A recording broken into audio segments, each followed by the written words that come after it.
भ्रष्टाचार निरोधक ब्यूरो की टीम ने एसपी समीर सिंह की मौजूदगी में खोले सीज किए chamber.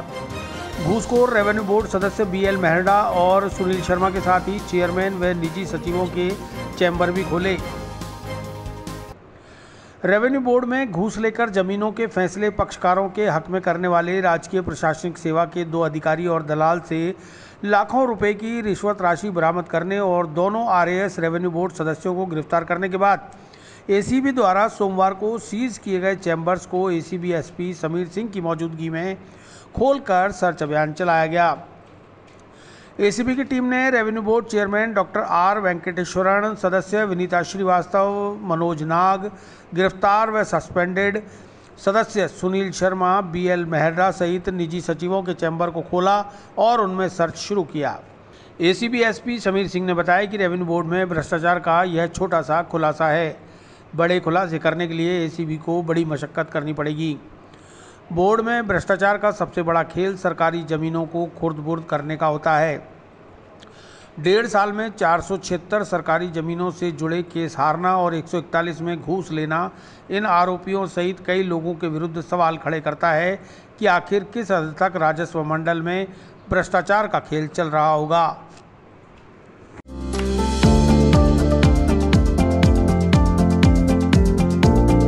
Mohan watch and mobile Ajmer शहर में 4 प्रतिष्ठान, आपकी अपनी मोबाइल की दुकान। हेलो एवरीवन, मैं मोहन वॉच एंड मोबाइल पे आपका सभी का स्वागत करता हूँ। मेरी अजमेर में 4 दुकानें हैं। आप कहीं पे भी जाइए, आपको सभी जगह सेवा भरपूर मिलेगी। आ जाइए मोहन वॉच एंड मोबाइल पे, आपकी अपनी दुकान, जहां आपको मिलेंगे हर ब्रांड के लेटेस्ट मोबाइल और एसेसरीज, वो भी सबसे कम और किफायती दरों पर।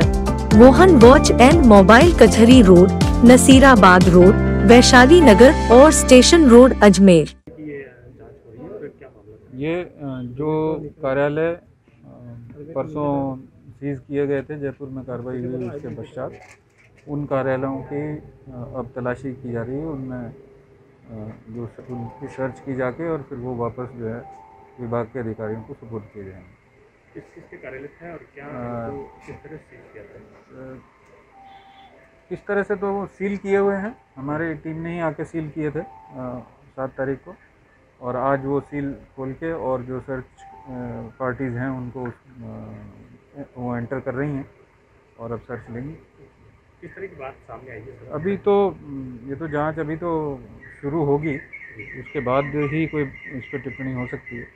तो अभी तो इतनी ही कार्रवाई है कि जो ऑफिसेज हमने सील किए थे, चेयरमैन साहब का ऑफिस है और एक सेक्शन है जो पर्टिकुलर कॉज लिस्ट और डेट से संबंधित, और उसके अलावा विनीता मैडम और मनोज नाग साहब, इनके ऑफिस को आज हम खोल रहे हैं और इनकी सर्चेज होंगी। बाकी जो 2 अधिकारी कस्टडी में हैं उनकी बाद में। सर, इसमें जो सामान मिलता है या फाइलें मिलती हैं उनको लेकर जांच होगी या वो भी आपकी कस्टडी में आएगी? वो डिपेंड करेगा, ये तो अभी ये मैं कैसे कह सकता हूँ। जो हमें जिस दस्तावेज़ की आवश्यकता होगी या साक्ष्य की आवश्यकता होगी वो हम रखेंगे।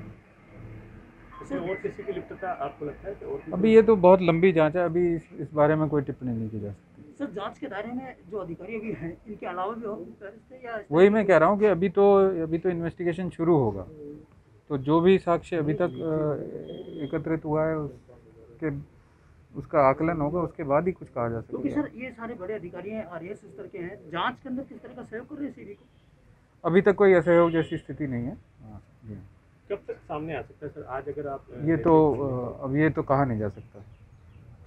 बैंक का भी लॉकर वगैरह चेक करेंगे, वो सारी चीज़ें होंगी, समय अपने आप होगा। अलग अलग टीमें अपना काम कर रही हैं, तो जो भी जांचें आवश्यक हैं, जो भी साक्ष्य एकत्रित करने आवश्यक है वो किए जाएंगे। ठीक है सर, थैंक यू।